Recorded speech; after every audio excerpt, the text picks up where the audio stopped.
Qui est comme toi parmi les dieux, ô Éternel? Qui est comme toi, magnifique en sainteté, digne de louange? Tes œuvres sont grandes et admirables, Seigneur Dieu Tout-Puissant. Tes voies sont justes et véritables, Roi des nations. Approchons-nous avec assurance du trône de la grâce et louons Dieu des cieux, car sa miséricorde dure à toujours.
Autrefois, 3 jeunes gens étaient capturés en Babylone.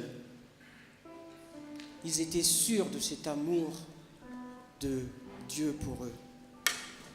Et il a dit au roi Nebuchadnezzar à l'époque, « Quoi que tu fasses, quoi que tu nous ordonneras, nous allons servir Dieu, quoi qu'il en coûte. » Et je pense que c'est cette histoire, et c'est la même inspiration, c'est le même esprit qui a donné le chant que nous allons suivre suivant.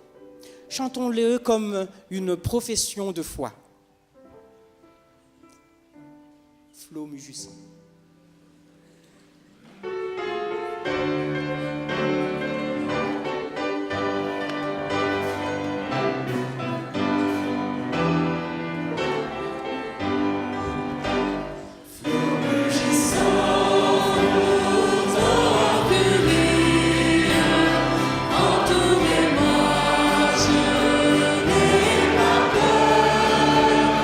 Quoi qu'il en soit,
Nous pouvons nous asseoir.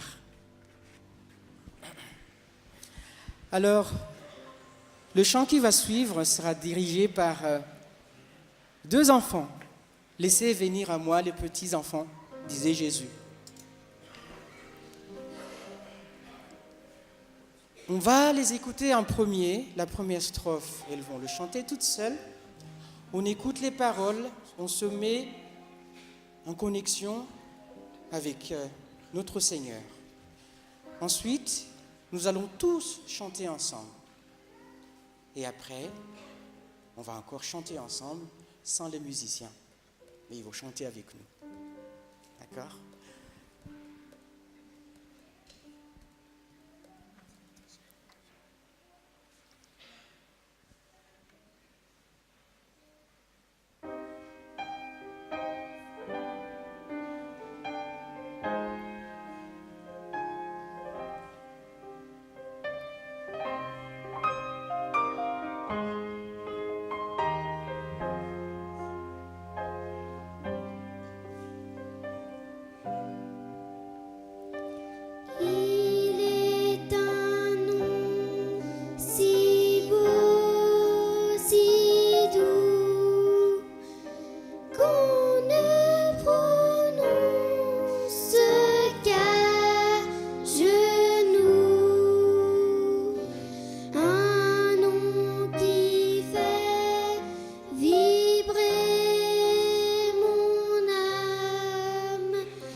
Ce nom que nous voulons proclamer à genoux, Jésus, ce Jésus de Nazareth également qui n'a pas hésité une seule fois à venir à notre rencontre. Et je vous invite pour cela à prendre la position qui vous convient, de pouvoir le rencontrer également en prière.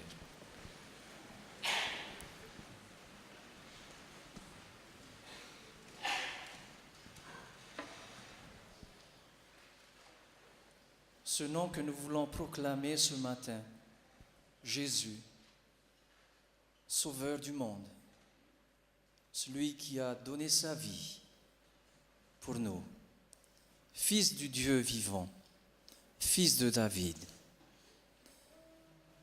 À toi le règne, la puissance et la gloire, au siècle des siècles. Ô notre Père, nous voulons ce matin te bénir pour ces belles voix d'enfants qui nous ont touché le cœur ce matin. ces voix, Seigneur, qui nous élèvent également vers toi, pour ce que tu as accompli dans chacun de nos vies.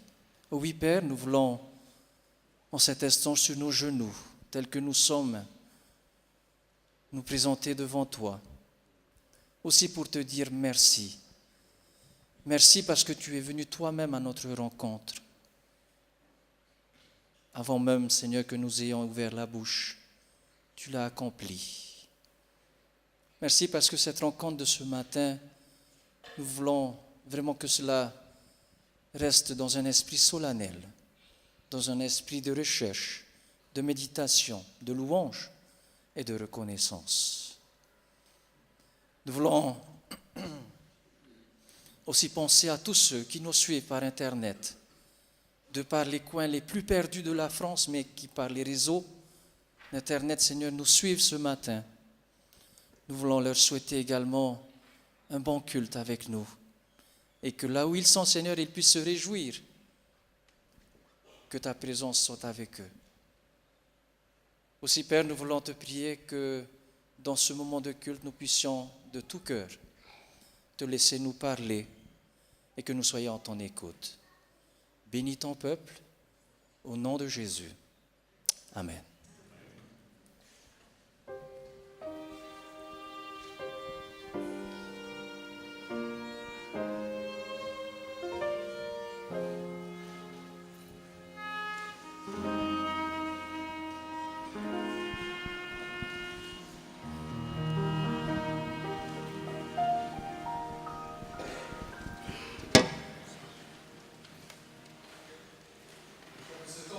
A été quelque chose de très merveilleux. Et bien, nous allons également entendre Ida, qui nous fera la joie de pouvoir partager ce moment avec les enfants. Alors, j'invite tous les enfants, en haut, en bas, à nous rejoindre sur l'estrade. Et merci encore, Ida.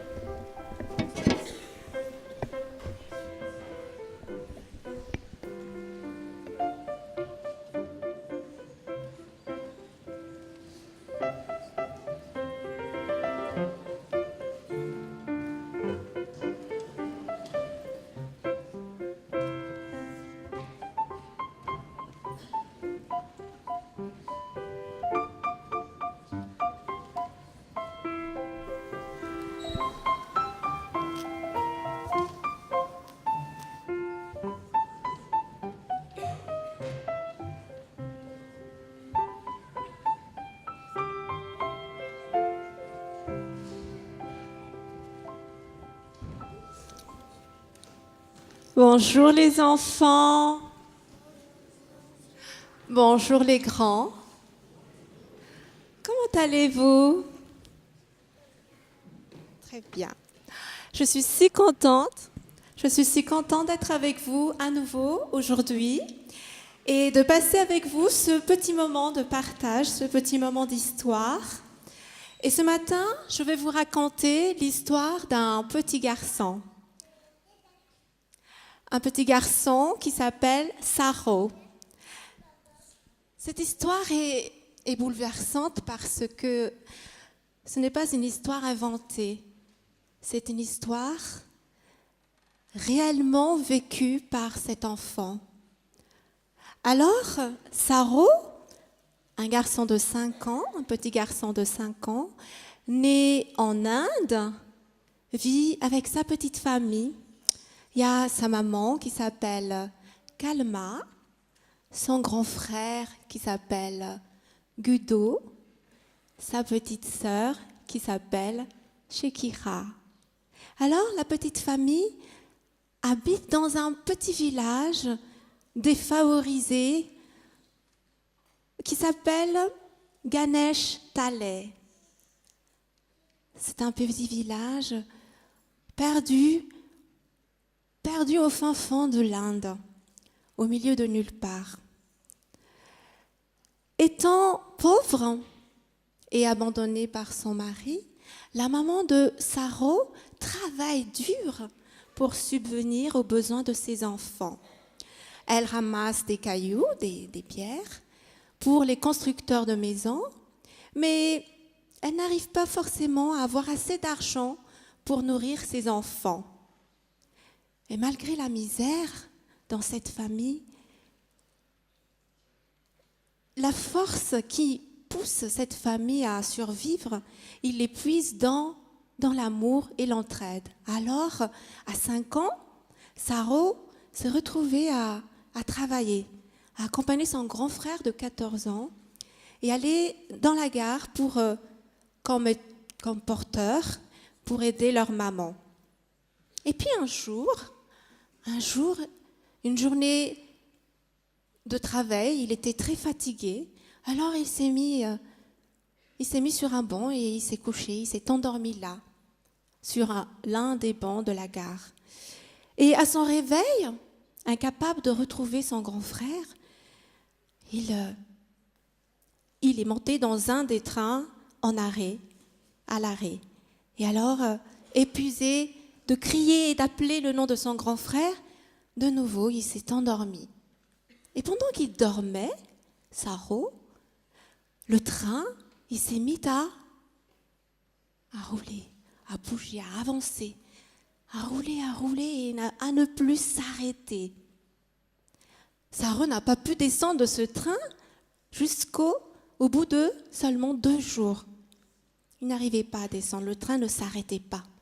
Alors, au bout de 2 jours, le voilà arrivé dans une grande ville qu'il ne connaissait pas du tout. C'est la grande ville de Calcutta, une des villes bien peuplées de l'Inde. Et cette ville est à 1500 kilomètres, loin de sa ville, de son village natal, loin de son foyer, loin de sa maman, loin de son grand frère et de sa sœur. Et voilà, perdu dans cette grande ville qu'il ne connaît pas, il doit apprendre à survivre seul.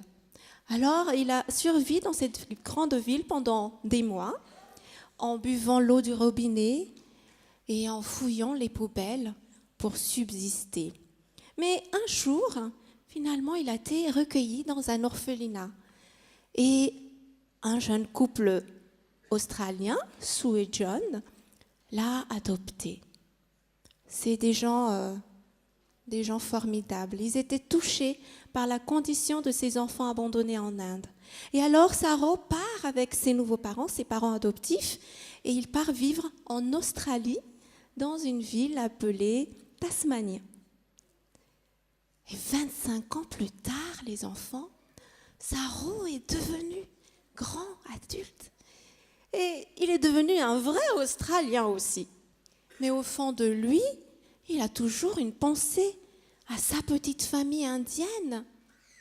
Il savait que cette famille indienne doit bien souffrir de ne pas avoir de ses nouvelles, de ne pas savoir qu'il va bien, et même de ne pas savoir qu'il est en fait en vie. Alors voilà, il avait envie de partir en quête, dans cette quête d'identité, dans cette recherche de sa famille, de sa maman. Et l'élément déclenchant de cette quête, de cette recherche, c'était sa découverte, la découverte d'une technologie, la découverte de Google Earth. Alors Saro, il a découvert cela et il s'est dit, tiens, cet outil informatique va me permettre de retrouver le chez-moi en Inde, avec ses images satellites, et puis mes souvenirs d'enfance. Je vais sûrement retrouver ma maman. Et voilà, une recherche qui a duré 5 ans, les enfants. Et un jour de février 2012, Saro s'envole dans un avion en partance de l'Inde, plus exactement vers son village natal. Alors là, il rencontre un habitant de Ganeshtale qui l'indiquait, qui lui donnait des informations pour retrouver sa maman. Et là, il retrouve enfin qui? Sa maman. Et la première fois, la maman de Saro témoigne, elle dit, la première fois, Saro, il n'a pas dit grand-chose, il a juste prononcé « ma ». Et ils se sont enlacés pendant des heures. Ils n'avaient rien dit. Les deux, ils ne se sont pas parlé, mais ils se sont pris l'un et l'autre dans les bras pendant des heures. Et quant à Sarro, il a écrit un livre. Ce livre s'intitule « Je voulais retrouver ma maman, je voulais retrouver ma mère ». Et son histoire aussi est racontée dans un film. Mais au final, Sarro veut surtout dire que le début du vrai bonheur est de savoir qui nous sommes. Et cette histoire de Sarro me fait penser aussi à nous. Vous savez, le Seigneur, Dieu, notre Père, nous a créés. On a un Dieu, un Père créateur, mais on l'a perdu de vue. On l'a perdu de vue, alors on est devenu un peu enfant perdu à ce moment-là. Et du coup, on ne se souvient plus qui nous sommes. On ne se souvient plus qu'on est en fait issu, créé par ce Père créateur. Un peu comme Sarro, perdu de vue de sa maman. Et alors, pour avancer, il avait cette quête de retrouver qui il est. Et nous aussi.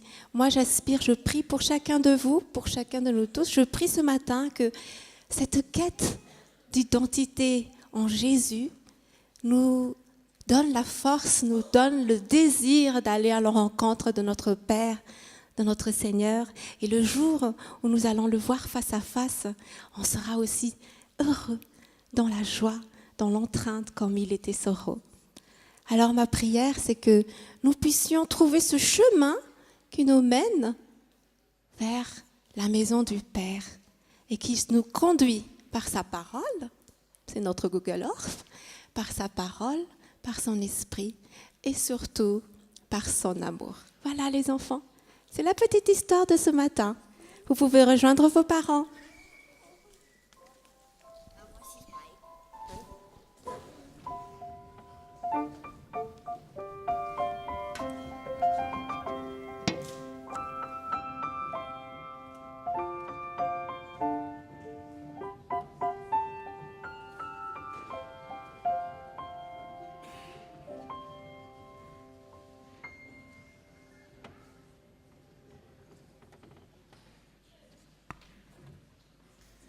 Merci Ida pour ce moment de l'histoire des enfants. Sans plus tarder, je voudrais vous inviter à lire la parole de Dieu dans l'évangile de Matthieu, au chapitre 24, du verset 42 à 44, et le chapitre 25, le verset 13. Vous pouvez également suivre avec moi derrière. Donc c'est la version top qui a été choisie pour nous. Veillez donc, car vous ne savez pas quel jour votre Seigneur va venir. Vous le savez, si le maître de maison connaissait l'heure de la nuit à laquelle le voleur va venir, il veillerait et ne le laisserait pas percer le mur de sa maison. Voilà pourquoi vous aussi, tenez-vous prêts, car c'est à l'heure que vous ignorez que le Fils de l'homme va venir. Et le verset 13 du chapitre 25 nous dit « Veillez donc, car vous ne savez ni le jour ni l'heure. » Ce matin, nous avons le privilège, comme je vous l'annonçais tout à l'heure, d'avoir le professeur Gabriel Monet, professeur de théologie pratique, mais aussi actuellement le doyen de la faculté adventiste de théologie de Collonges. Et je voudrais le remercier, au nom de l'Église, d'être avec nous également ce matin, ainsi que son fils Lilian, qui nous font le plaisir d'être avec nous. Merci.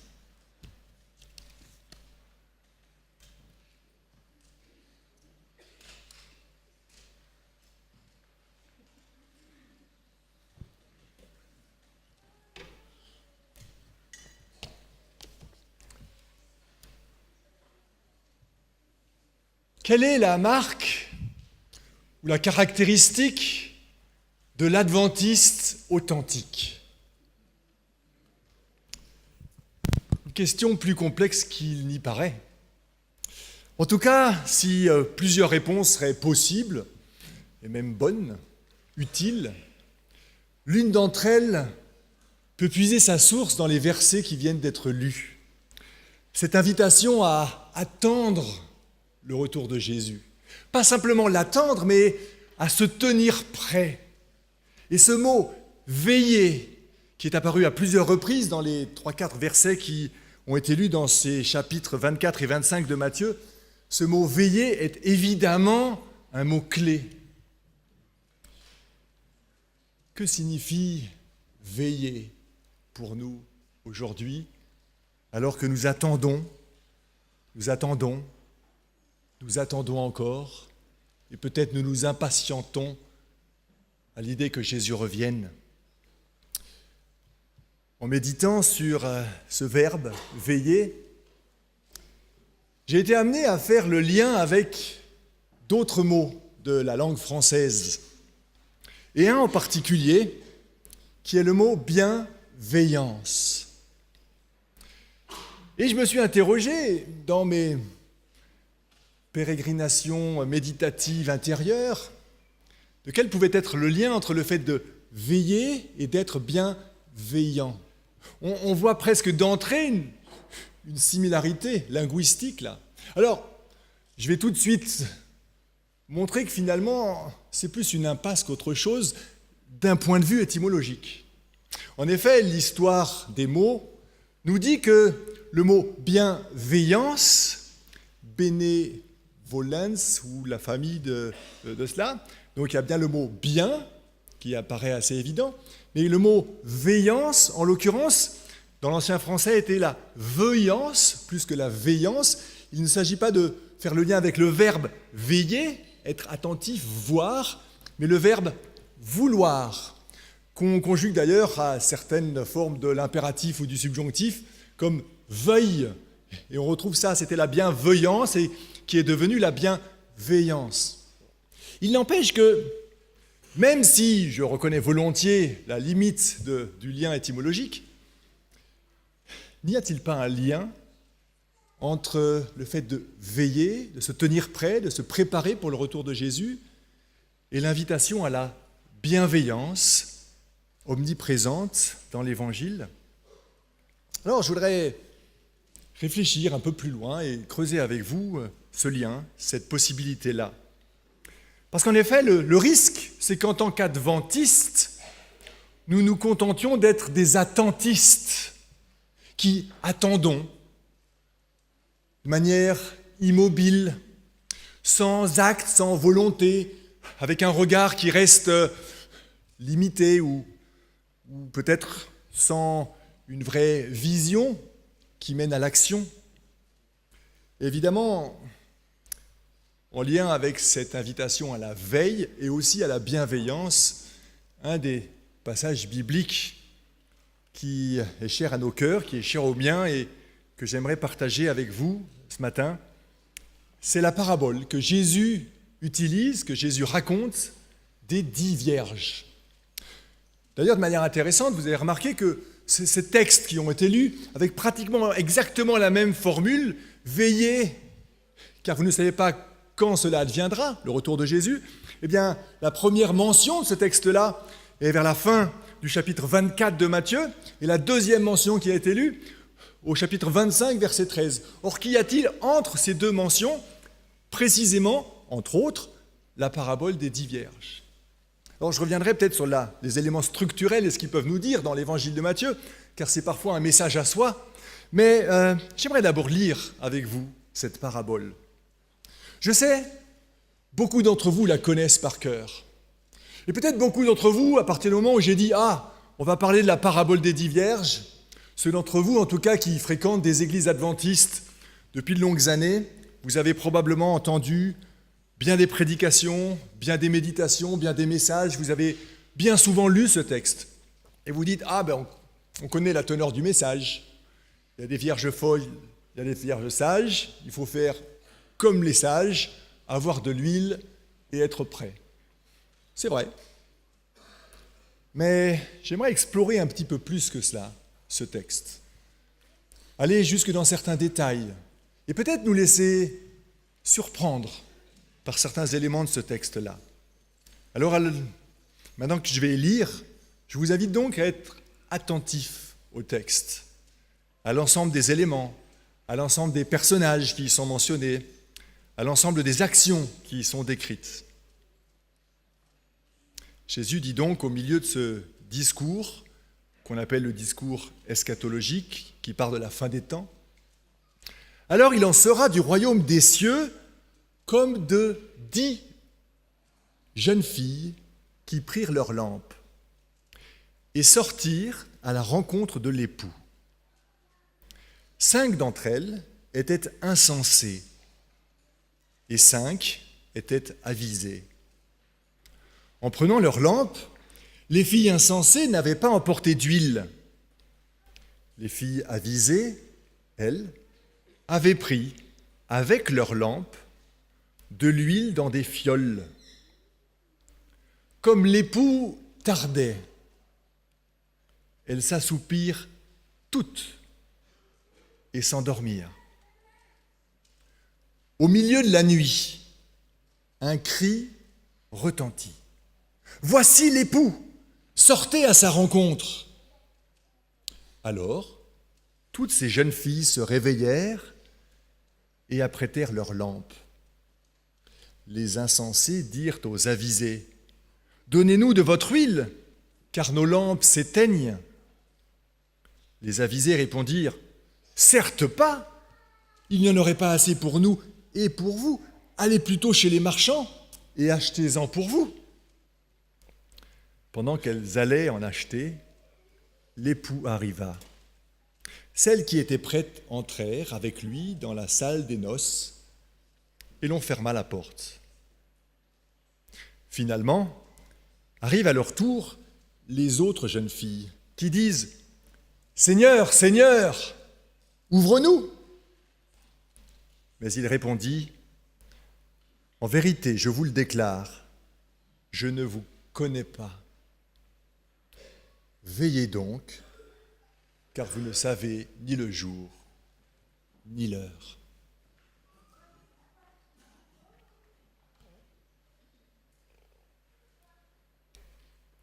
Le texte commence par cette introduction, d'une certaine manière étonnante, dans la bouche de Jésus.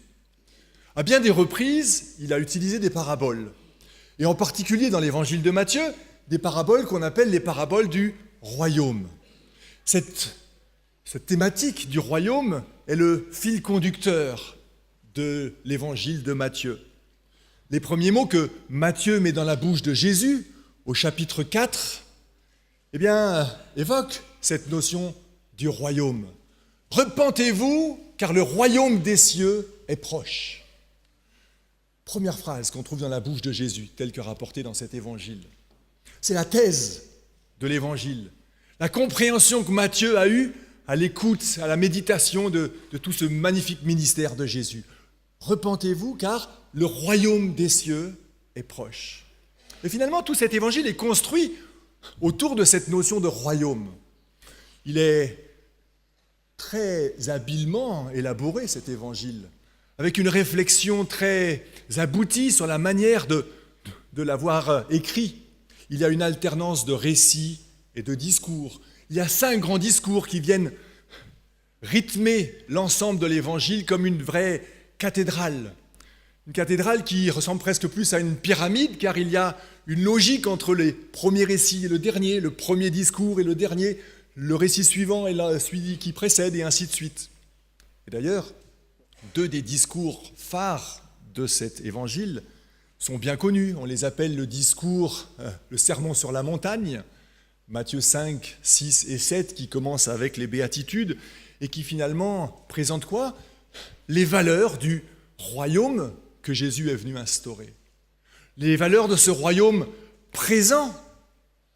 Et puis, à l'opposé de l'évangile, vers la fin, le dernier discours de Jésus, celui que Matthieu nous dit qu'il a été prononcé sur le mont des Oliviers, eh bien aussi sur une montagne, comme le premier, alors que Luc, pour le premier, nous dit que c'est un discours dans la plaine, comme quoi il y a quelque part une interprétation, une invitation là que Matthieu fait à faire le lien entre ces 2 discours, et on y reviendra. Et dans ce dernier discours, Jésus parle à nouveau du royaume, mais cette fois du royaume futur, du royaume à venir. Il répond à la question des disciples, quand est-ce que les choses de la fin vont arriver ? Puisque Jésus avait dit, en parlant du temple, qu'il ne résisterait pas et que ces pierres s'écrouleraient. Et alors les disciples avaient demandé, mais quand est-ce que cela va arriver? Et Jésus, pendant 2 longs chapitres, donne tout un enseignement, dont cette parabole que nous venons de lire. Mais la pointe, finalement, de cet évangile, c'est le chapitre 13, où on trouve à nouveau un discours de Jésus qui contient 7, chiffre symbolique s'il en est, 7 paraboles qu'on appelle les 7 paraboles du royaume. Or, dans ces 7 paraboles du royaume, comme dans la majorité des autres paraboles que Jésus prononce ou raconte, eh bien, il commence de la manière suivante. Le royaume des cieux est semblable à un semeur qui sortit pour semer, à du levain dans la pâte, à un filet qui est jeté, à un trésor caché, et ainsi de suite. C'est le présent qui est utilisé. Or ici, nous avons un futur. Or, il en sera du royaume. Oui, c'est une parabole adventiste. C'est une parabole qui parle de cette espérance qui n'est pas forcément pour le moment où Jésus la raconte, même si bien sûr chacun peut en être concerné, mais qui devient peut-être d'autant plus d'actualité alors que nous approchons de la fin des temps. Et alors, il en sera du royaume des cieux comme de combien de vierges? 10 vierges. D'entrée, la comparaison que Jésus fait entre le royaume des cieux et l'image qu'il utilise est présentée là. Le royaume des cieux sera comme 10 jeunes filles. Il n'a pas été dit comme seulement 5 d'entre elles. C'est vrai qu'on peut être assez prompt en lisant rapidement ce texte à dire mais voilà, en fait, le royaume des cieux ne concerne que les vierges sages. 5 jeunes filles. Or, si je suis respectueux du texte, je lis bien que le royaume des cieux sera semblable à 10 jeunes filles qui prirent leur lampe. Alors, on pourrait sûrement en tirer beaucoup de choses, mais un élément que je retiens, c'est que finalement, et d'ailleurs le chiffre 10 symbolique ici nous y invite également, c'est que, bien sûr, on peut être amené à s'identifier aux unes ou aux autres de ces jeunes filles, mais que dans la réflexion sur la potentialité que le royaume des cieux nous concerne, dans la comparaison que Jésus fait, les vierges sages et les vierges folles sont présentes. Et donc c'est comme s'il y avait un combat intérieur en nous, dans ce royaume qui est appelé à grandir en nous. Nous sommes, selon les moments, selon nos attitudes peut-être, selon nos regards bienveillants ou malveillants, vierges sages ou vierges folles, tour à tour. Finalement, le royaume des cieux, la préparation de notre participation au royaume des cieux, c'est ce combat personnel, intérieur, entre les unes et les autres. Ces 10 jeunes filles prirent leurs lampes et sortirent à la rencontre de l'époux. Alors là, il faut dire quelques mots par rapport à l'objet de cette métaphore, de cette parabole, c'est le mariage. C'est vrai que cela semble un petit peu étonnant pour nous de penser que des jeunes filles, qu'on peut penser être les jeunes demoiselles d'honneur, dirait-on aujourd'hui, eh bien, viennent à la rencontre de l'époux. Qu'en est-il? Est-ce que ça se passerait comme ça aujourd'hui, en fonction de nos cultures et de nos manières de vivre les mariages? Bien non, bien sûr. Alors, il n'est pas inutile de se rappeler ou de savoir comment se passait un mariage à l'époque où cette parabole a été racontée. Alors, le mariage commence dès avant la cérémonie en elle-même, qui n'existait pas en tant que telle, une cérémonie religieuse d'ailleurs, mais tout le processus du mariage commençait après un certain nombre de pré-tractations où deux familles s'accordaient pour marier leurs enfants. Et finalement, la première étape du mariage, presque en lui-même, c'était les fiançailles, où on se retrouvait chez la famille de la jeune fille, et où là, on partageait la coupe de l'alliance, d'une certaine manière, même si dans la Bible, on parle d'une autre coupe de l'alliance, bien sûr, mais c'était une coupe de cette alliance future entre le jeune fiancé et sa jeune promise. eh bien, ce symbole-là de partager la coupe entre les deux familles valait fiançailles. Et à partir de là, même dans certains contextes, il y avait une promesse quasiment non possible de détruire, d'éliminer. D'ailleurs, c'est la raison pour laquelle, à un certain moment, quand on parle de Joseph et de Marie qui étaient fiancés, on parle de Marie comme de la femme, en tout cas femme promise, et on ne pouvait pas en être autrement de Joseph. En tout cas, c'était compliqué. Voilà que, cependant, le mariage doit attendre. Doit attendre quoi ? Eh bien que le futur marié prépare la situation pour accueillir son épouse. Bien souvent, il devait construire sa maison, la maison dans laquelle il accueillerait sa jeune épouse. Puis probablement que parfois il fallait aussi rassembler une somme d'argent, la dot, ou répondre à certains arrangements qui avaient été faits entre les deux familles pour formaliser et rendre ce mariage possible. Mais finalement, quand les choses étaient prêtes, alors, que se passait-il ? Pas de cérémonie religieuse dans une synagogue, une église ou quoi que ce soit, mais non, juste une procession. L'époux, avec sa famille et ses amis, quittait sa maison, éventuellement la maison paternelle, et puis donc allait à pied en général, parce qu'on se mariait en général dans le même village, eh bien, allait à pied jusqu'à la maison des parents de sa future épouse. Et là, toute une procession festive avait lieu. Et alors, il pouvait y avoir des demoiselles d'honneur, bien sûr, de la jeune fille qui était là et qui avait vocation à attendre l'époux pour, d'une certaine manière, prévenir la famille de l'arrivée de cet époux. Et dans ce contexte moyen-oriental, eh bien, souvent, cette cérémonie avait lieu en soirée, pas forcément au milieu de la nuit, mais pourquoi pas. Et d'ailleurs, les fêtes commençaient ainsi et pouvaient durer jusqu'à 7 jours.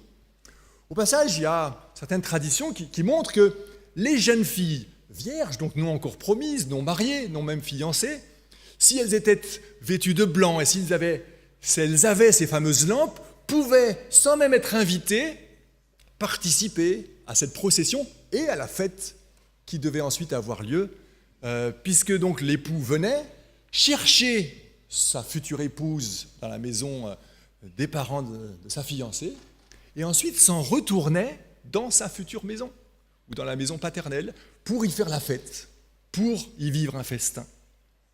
Et donc, ces jeunes filles qui sont là, décrites dans la parabole, sont des jeunes filles qui attendent la venue de l'époux à une heure non annoncée. Au passage, c'est très intéressant de se rappeler que dans la Bible, bien souvent, le retour de Jésus, ou plus largement la relation entre Jésus et les croyants, entre Dieu et ses fidèles, est comparée à un mariage. D'ailleurs, si l'on prend compte de ce que je viens de vous raconter, de la manière de vivre les mariages, un texte comme celui bien connu de Jean 14 qui parle du retour de Jésus, « Que votre cœur ne se trouble pas, croyez en Dieu et croyez en moi, il y a plusieurs demeures dans la maison de mon Père, je m'en suis allé pour vous préparer une place. » Là, il n'y a pas d'allusion directe à la métaphore du mariage, le mot n'est pas prononcé, il n'est pas question de l'époux et de l'épouse, pourtant, la symbolique y est. C'est exactement ce qui se passe. Jésus a dû boire la coupe au moment de sa mort. Il monte ensuite aux cieux pour préparer une place. C'est exactement le processus d'un mariage. Et donc, ce n'est pas incohérent que Jésus rentre de plein pied dans cette métaphore-là alors qu'il parle de son retour. Et voilà donc que le texte nous dit que 5 d'entre elles, donc des jeunes filles, étaient insensées et 5 étaient avisées.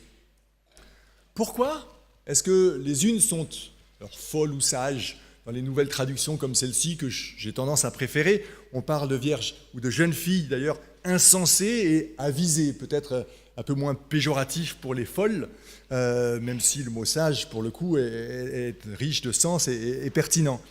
Mais voilà que donc, quelle est la caractéristique qui fait que les unes sont avisées et les autres insensées? Elles ont toutes de l'huile. Je peux tout de suite évoquer le fait qu'elles vont toutes s'endormir. Sont-elles prêtes? Sont-elles éveillées? Non. Ce qui fait que les unes sont avisées et les autres insensées, c'est le fait qu'elles ont des vases remplis d'huile. Elles ont des réserves d'huile. On nous parle de vases ou de fioles dans le texte ici. C'est intéressant parce que dans la Bible, ce mot vase évoque bien souvent l'être intérieur, parfois le corps même de la femme ou de l'humain. Donc ce dont il est question ici, ce n'est pas d'abord d'une caractéristique extérieure, d'une capacité à montrer que oui, j'ai la bonne étiquette, peut-être adventiste, peut-être que j'ai même les bonnes croyances ou la vérité. Non, le cœur de la distinction entre les vierges avisées et les vierges insensées, c'est cette capacité à avoir un vase rempli d'huile. Un être intérieur rempli de cette présence divine. On a beaucoup écrit, bien sûr, dans la Bible, l'huile est le symbole du Saint-Esprit, probablement une lecture parmi les plus évidentes à avoir ici. D'autres parleront de bénédiction par rapport à l'huile, puisqu'on utilisait l'huile pour bénir ou pour oindre. On peut encore parler de différentes symboliques de l'huile. Mais clairement, cette huile qui rend la lumière possible, eh bien, sa capacité à continuer à briller dépend justement de la réserve intérieure, de cette présence intérieure et non extérieure. Dans un très beau commentaire qu'Ellen White fait de ce passage, il y a quelques lignes que j'aimerais vous lire. « Sans l'Esprit de Dieu, toute connaissance de sa parole est vaine. La théorie de la vérité ne peut vivifier l'âme et sanctifier le cœur si elle ne s'accompagne pas de son influence. Nous pouvons connaître les commandements de Dieu et les promesses de la Bible si le Saint-Esprit ne fait pas pénétrer la vérité au fond de notre cœur. Notre caractère ne sera pas changé. Les personnes figurées par les vierges folles ne sont pas des hypocrites. Elles respectent la vérité. Elles ont soutenu ses droits. Elles aiment la compagnie des croyants, mais elles ne se sont pas abandonnées à l'action de l'Esprit. Veiller, c'est devenir ou être bienveillant. De cette bienveillance qui s'inspire de la bienveillance divine, c'est être rempli de l'Esprit et développer ce regard aimant, affectueux autour de nous. Et quelque part, la bienveillance va de pair avec la bienfaisance. Au passage, et en continuant l'exploration de ce texte, on peut s'interroger sur un autre élément.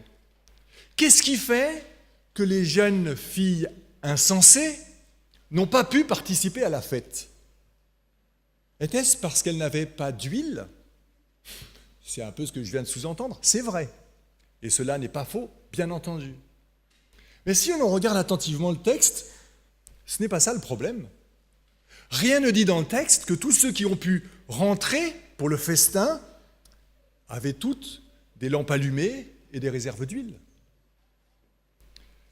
Ce qui pose problème, c'est qu'elles n'étaient pas là au bon moment, au bon endroit. C'est-à-dire que l'enjeu, même s'il y a un lien, on est d'accord, n'est pas le fait d'avoir de l'huile, mais d'être là. D'ailleurs, ce qui est intéressant, c'est que celles qu'on appelle les vierges sages ou les jeunes filles avisées, sont-elles de bons conseils? Vous me permettrez d'émettre une réserve. En effet, au moment où l'époux vient, que disent-elles? Que répondent-elles aux vierges insensées qui n'ont pas de vase avec des réserves d'huile? Certes pas, nous n'allons pas partager notre huile, parce que quelque part ça ne se partage pas, ce qui est au fond de notre cœur cette transformation, cette beauté de notre caractère, cette présence intime qui transforme notre être profond, ce n'est que personnel. Et c'est ça, être prêt. Ça ne peut pas se partager. Mais alors, elles disent, certes pas, on ne peut pas le partager, il n'y en aurait pas assez pour nous et pour vous. Allez plutôt chez les marchands et achetez-en pour vous. Est-ce un bon conseil ? On nous dit que c'est le milieu de la nuit. Est-ce que vous pensez qu'il y a des marchands qui sont ouverts au milieu de la nuit ? Ça peut arriver ici ou là, dans certains contextes ou avec certains commerces, mais la plupart du temps, la nuit, les commerces sont fermés. Il n'y a quasiment aucune chance de trouver de l'huile à acheter en plein milieu de la nuit. Alors oui, on peut presque dire, j'ose l'affirmer, et en même temps, je me laisse interpeller, parce que j'ai envie d'être plutôt du côté des jeunes filles sages. Est-ce que tout en étant sage, on n'a pas parfois le risque d'être de mauvais conseils ? Qu'elles écoutent les autres. C'est ça le pire peut-être. Parce que finalement, c'est quelque chose qui ne s'achète pas. La question n'est pas le fait d'avoir de l'huile, n'est pas d'avoir la vérité, ce n'est pas d'avoir les bonnes croyances, ce n'est pas d'avoir les bonnes pratiques, comme une belle étiquette ou une belle liste d'actions accomplies. Mais c'est d'être là, au bon moment, pour accepter l'invitation qui nous est faite à entrer. Il y a un personnage dont on sait très peu de choses. Enfin, plusieurs d'ailleurs. L'époux, on n'en dit pas grand-chose. La mariée, complètement absente de l'histoire, parce qu'il y a une ambiguïté finalement. La mariée, celle qui doit participer à la fête, elle n'est pas unique. Et les jeunes filles ont toute vocation finalement à faire partie de la fête, donc à être l'épouse du Christ, du Seigneur. Mais il y a une autre personne dont on ne sait qui elle est. C'est celui dont on n'entend que la voix. Au verset 6, là, au milieu de la nuit, un cri retentit. Voici l'époux, sortez à sa rencontre. Qui est cette personne qui crie ? En tout cas, elle est utile, cette personne. Est-ce que peut-être nous pouvons aussi nous identifier à elle et être ceux et celles qui, autour de nous, invitons à cette veillance, donc à cette bienveillance, à cette transformation intérieure, à cette transformation de nos caractères, à ce remplissage de la présence de Dieu de nos êtres entiers pour participer à la fête. Alors, je disais tout à l'heure que même si l'étymologie ne permet pas de faire le lien entre le fait de veiller et la bienveillance, quelques éléments que nous avons vus dans ce texte nous y invitent. Mais plus que cela, même le contexte. Si l'on regarde, juste avant cette parabole, et juste après, deux autres paraboles sont partagées par Jésus. Deux paraboles qui parlent de serviteurs. Il y a le serviteur fidèle, juste avant. Je ne prends pas la peine de les raconter ou de les lire. Si vous ne les avez pas en tête, n'hésitez pas cet après-midi ou dans les jours qui viennent à les relire, elles sont magnifiques. Mais ensuite, il y a la parabole qu'on appelle souvent des talents, mais qui est cette histoire qui rapporte ces deux bons serviteurs et puis le mauvais. En d'autres termes, autour de cette question clé d'être prêt, de veiller, il y a des paraboles qui nous parlent de service. Service de la bonne manière. N'est-ce pas ça, la bienveillance ? Être au service d'autrui, de ceux qui nous entourent. Et puis le texte continue. Et le discours de Jésus s'achève par une magnifique interpellation qui parle du jugement. Et Jésus, là, évoque le fait que le roi de ce royaume qu'il est venu instaurer, alors le roi dira à ceux qui sont à sa droite, « Venez les bénis de mon Père, recevez en partage le royaume qui a été préparé pour vous depuis la fondation du monde. Car j'ai eu faim et vous m'avez donné à manger. J'ai eu soif et vous m'avez donné à boire.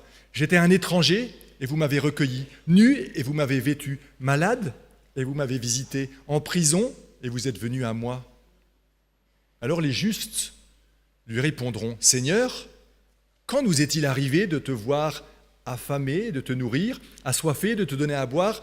Quand nous est-il arrivé de te voir étranger et de te recueillir, nu et de te vêtir? Quand nous est-il arrivé de te voir malade ou en prison et de venir à toi? Et le roi leur répondra: en vérité, je vous le déclare, chaque fois que vous l'avez fait à l'un de ces plus petits qui sont mes frères, c'est à moi que vous l'avez fait. Cette huile que les vierges avisées ont en réserve, ces vases remplis de la présence du Christ, même s'il y a un moment d'endormissement, même si parfois nos conseils ne sont pas les plus avisés, les meilleurs, le fait d'être là, disposé et disponible pour rentrer dans la fête, c'est finalement avoir une attitude de bienveillance, comme les justes qui sont réconfortés dans leur attitude par Jésus, sans avoir même conscience de tout ce qu'ils faisaient, ou en tout cas qu'ils le faisaient pour Jésus. Être un adventiste, quelqu'un qui veille, quelqu'un qui attend le retour de Christ, ce n'est pas une attitude passive, ce n'est pas une attitude défensive ou apologétique ou essayer de défendre contre les uns ou les autres qui auraient tort, des positions X ou Y. Non. C'est une attitude engagée qui nous pousse à l'action, qui nous met en marche, parce que ces jeunes filles avisées avec leur réserve d'huile, lorsque l'époux arrive, elles peuvent le suivre et donc aller jusqu'à participer à ce festin. D'ailleurs, c'est très intéressant, je n'ai pas le temps de rentrer dans beaucoup de détails, mais de voir le lien qu'il y a entre le discours de Jésus, qui part de la fin des temps, à la fin de cet évangile de Matthieu, et le discours de Jésus qui parle du royaume, des valeurs de ce royaume-là qu'il est venu instaurer dans le sermon sur la montagne. Il y a parfois des passages étonnants. Dans Matthieu 24, il est question de l'amour qui est une clé, puisque par la suite, je lis au chapitre 24, verset 12, par la suite de l'iniquité croissante, l'amour du plus grand nombre se refroidira. Mais celui qui tiendra jusqu'à la fin, celui-là sera sauvé. Comme quoi, cette capacité à l'amour, à la bienveillance, est un élément clé pour être prêt, pour participer au royaume. Et c'est exactement ce que, dans le sermon sur la montagne, Jésus invitait à vivre des commandements qui nous invitent à aimer Dieu, à aimer notre prochain comme nous-mêmes, qui nous invitent même à aimer nos ennemis. Là, dans la parabole des 10 vierges, il est question d'avoir cette capacité à éclairer, à faire de la lumière, avoir de l'huile pour permettre à nos lampes de briller. Or, dans le sermon sur la montagne, Jésus dit à ses disciples: « Vous êtes la lumière du monde. » On ne met pas une lampe sous une cloche ou sous un boisseau, mais elle a vocation à brûler, à rayonner, à être bienveillante, enfin, à apporter cette bienveillance. Ou encore, dans notre parabole même, à la fin, « Seigneur, Seigneur, ouvre-nous !» disent les vierges insensées. Mais il répondit: « En vérité, je vous le déclare, je ne vous connais pas. » Des mots qu'on retrouve exactement dans la même formulation au chapitre 7. Les uns diront « Seigneur, Seigneur », et le Seigneur dira « Je ne vous connais pas ». Si quoi ? Si on met en pratique les commandements, les invitations, la manière de vivre le royaume tel que Jésus l'a présenté.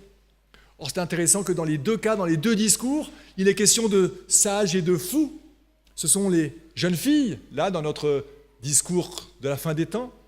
Mais Jésus conclut son sermon sur la montagne en prenant une autre parabole, celle de construire sa maison sur le roc ou sur le sable. Les uns sont sages, les autres sont fous. Et c'est quoi la différence ?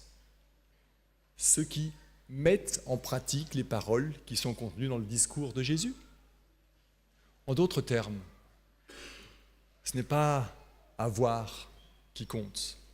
Ce n'est même pas seulement avoir des étiquettes ou être dans un faire qui s'impose à nous sans avoir un véritable sens. Non, être sage, être prêt, veiller, c'est ni plus ni moins être aujourd'hui engagé dans une attitude de bienveillance envers ceux qui nous entourent. Bien veiller. Permettez-moi d'arriver à une conclusion en vous citant quelques lignes d'un très beau livre écrit par Jacques Lecomte qui s'appelle « La bonté humaine, altruisme, empathie, générosité ». Dans ce livre, Jacques Lecomte essaye de se poser en opposant de ce défaitisme ambiant qui marque nos sociétés. C'est vrai que les médias font plus d'argent en parlant des trains qui arrivent en retard, des ouragans, des attentats et de toutes les mauvaises nouvelles qui sont certes des réalités, de la méchanceté du cœur des hommes, que de toute la bonté qui les habite. Pourtant, dans cette étude, qui est une étude sérieuse et scientifique, Jacques Lecomte rassemble des centaines d'études dans différents domaines, que ce soit la sociologie, la psychologie, la biologie même, pour montrer à quel point notre société est marquée, et d'une certaine manière, je vais peut-être un tout petit peu plus loin que lui, mais à peine, l'humanité est marquée par une bonté qui est intrinsèque à son existence. Il ne nie absolument pas qu'il y a aussi du mal, on est bien d'accord. Mais en même temps, il essaye de valoriser, de montrer tout ce qu'il y a de bon, de potentiellement bon en chacun. Il dit « L'être humain a des potentialités pour la bonté comme pour la cruauté. À côté de tendances potentiellement agressives chez l'humain, sont présentes, et d'une manière plus importante encore, des tendances à l'empathie, à l'altruisme et à la coopération. » Puis un petit peu plus loin, il dit ceci. « Les découvertes actuelles sur la bonté humaine nous font assister à une captivante confluence des traditions millénaires et de modernité scientifique. Ainsi, la vision de l'être humain qui ressort clairement de ces recherches est en plein accord avec la notion africaine d'Ubuntu, qui signifie bonté naturelle, sentiment d'une commune humanité, générosité, gentillesse, grandeur d'âme. L'Ubuntu est la notion qui a notamment été développée par Nelson Mandela et qui lui a permis de tenir pendant ses années de prison et ensuite de manifester cette bonté, cette bienveillance une fois qu'il en est sorti et de la manière dont on connaît. Et puis finalement, Jacques Lecomte conclut son introduction en disant ceci. « Sommes-nous déterminés à faire le bien ? Prédisposés, oui. Prédestinés, non. La distinction est subtile, mais essentielle. Il en est de même pour les conditions familiales ou sociales. Elles peuvent faciliter ou limiter le développement de la bonté, mais elles ne le déterminent pas. Il n'y a pas de déterminisme, ni biologique, ni social, du bien ou du mal. Au final, chacun de nous peut choisir de s'engager ou non dans le sens de la bonté humaine. » J'ai presque envie de reprendre ces mots-là. Au final, en méditant cette parabole des 10 vierges et tous ces discours de Jésus qui sont autour, eh bien, on peut peut-être parfois tous s'endormir, mais en tout cas, veiller. Et veiller, je crois que c'est d'abord et avant tout une manière d'être. Et nous pouvons choisir, nous sommes libres de nous engager ou non dans une attitude de bienveillance. Je ne sais pas quand Jésus va revenir. Et d'une certaine manière, cela m'importe peu. Bien sûr, j'ai hâte. Et j'espère que ce sera bientôt, quand je vois toutes les souffrances sur cette terre et au loin comme au près, parfois même en nous, en chacun de nous. Nous sommes dans des combats dans notre santé, dans notre psychisme, dans nos relations. Alors bien sûr, être prêt et veiller, c'est, je crois, d'abord une attitude transformatrice qui ne dépend pas de nous, mais où nous laissons l'action, l'esprit du Christ nous transformer de l'intérieur pour que nos vases soient remplis de la présence de Dieu et que nous puissions non seulement veiller, mais veiller avec bienveillance. Alors le Seigneur nous dira « Bienvenue dans mon royaume ». D'une certaine manière, nous y sommes déjà. Les deux discours de Jésus nous parlent du royaume présent et du royaume futur. Mais c'est précisément en activant cette bienveillance, cet amour pour Dieu et pour le prochain présenté dans le Sermon sur la montagne, que alors ce sera notre passeport, une évidence que nous serons du festin lorsque Jésus reviendra. L'époux nous prépare une place. En attendant, réjouissons-nous et autant que notre liberté, notre volonté, bienveillance, eh bien, que nous puissions voir avec les yeux d'un intérieur transformé, rempli de la présence bienveillante et miséricordieuse de notre Dieu. Amen.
E farei hakini fiaina now Tinahi design on bani tu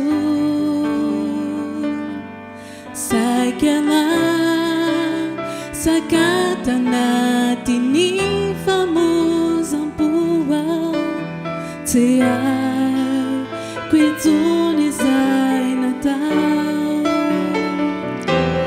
Sufatu Ganau ng narina Napitak Namudini fana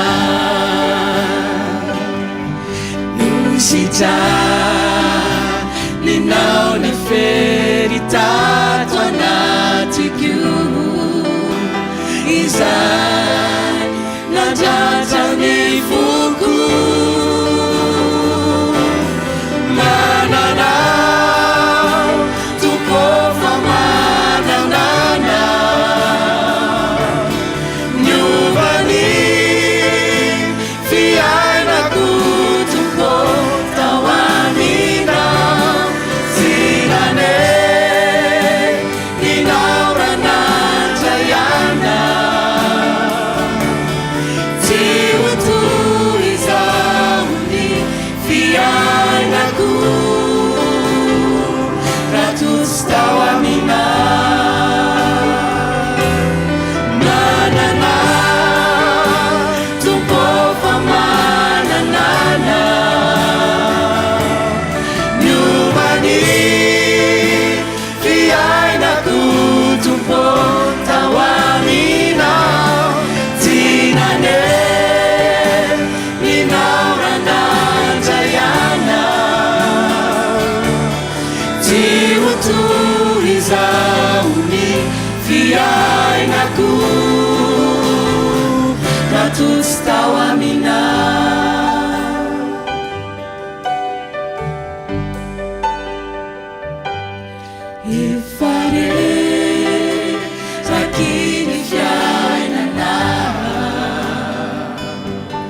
Tinahi Tizai numbahin su Saikala Zakatan natin ifamuzang buhay Tiyak Rintunizay na tao Sufatu Gyanaw na narina Nampijak Namutinifanay Musicak Ninaw la veritat Fanatiku Izay Najatalifuku Mananaw Tumpo famananaw Nyumani Biyay na kutumpo Tawaminaw Sinane Ninawra na jayana Tiwutu izauni Biyay na Tawaminaw Mananaw Tumpo famananaw Nyubani Biyay na kutumpo Tawaminaw Sinane Ninawra na jayana Tiwutu izauni Biyay na Tatus tawaminaw Mananaw Tumpo famananaw Nyubani Biyay na kutumpo Tawaminaw Sinane Ninawra na jayana Tiwutu izauni Biyay na Tatus tawaminaw Mananaw Tumpo famananaw Nyubani Biyay na kutumpo Tawaminaw Sinane Ninawra na jayana Tiwutu izauni Biyay na Tatus tawaminaw Tiwutu izauni Biyay na Tatus tawaminaw Tiwutu izauni Biyay na Hatut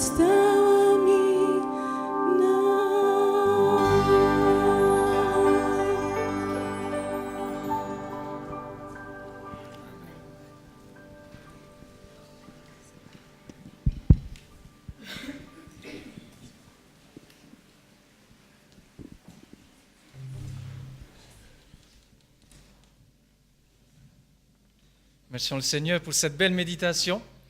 C'est le moment des dîmes et des offrandes. Je vous invite pour cela à offrir au Seigneur ce que vous avez déjà préparé en début de semaine et que ce moment vous soit privilégié. J'invite donc les diacres à passer dans les rangs. Merci.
remercier d'avoir choisi ce lieu pour rendre à Dieu ce culte, également de donner ce privilège de vous exprimer par vos dîmes et vos offrandes. Je voudrais également remercier tous ceux qui nous ont suivis à travers les ondes d'Internet. Que Dieu puisse également être avec vous. Et merci également pour vos dons que vous accordez. Prions. Notre Père, c'est une joie, c'est une bénédiction, Seigneur, d'avoir ces promesses, bien sûr, que tu nous as accordées à travers ta parole, mais surtout d'être là, au moment opportun, au moment présent. Et nous te remercions parce que cette voix, l'écho de cette voix qui crie, Seigneur, nous savons qu'elle vient de toi. Et tu nous emportes, Seigneur, ce matin à être également cette voix pour préparer, Seigneur, ton retour. Ce que nous voulons t'offrir ce matin à travers ces dîmes, ces offrandes, nous voulons te les offrir de tout notre cœur. Que tu puisses également recevoir cela comme un présent de notre part. Merci pour cette nouvelle semaine déjà qui s'annonce devant nous. Que nous puissions cheminer chaque jour avec toi. Que nous puissions être encore plus forts, aussi bienveillants et bienfaisants également autour de nous. Remplis-nous de ta grâce et remplis-nous de ta présence au nom de Jésus. Amen.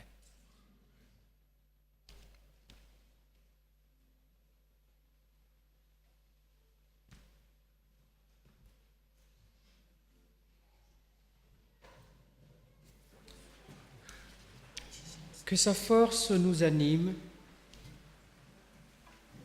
et qu'il nous conduit dans la paix.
à celui qui peut vous garder de toute chute et vous faire tenir sans tache devant sa gloire dans l'allégresse.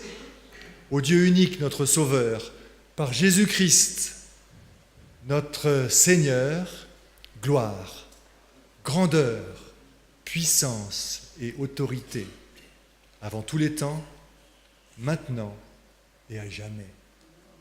Que le Seigneur nous bénisse, marchons dans sa paix et sa bienveillance. Amen. Bon sabbat.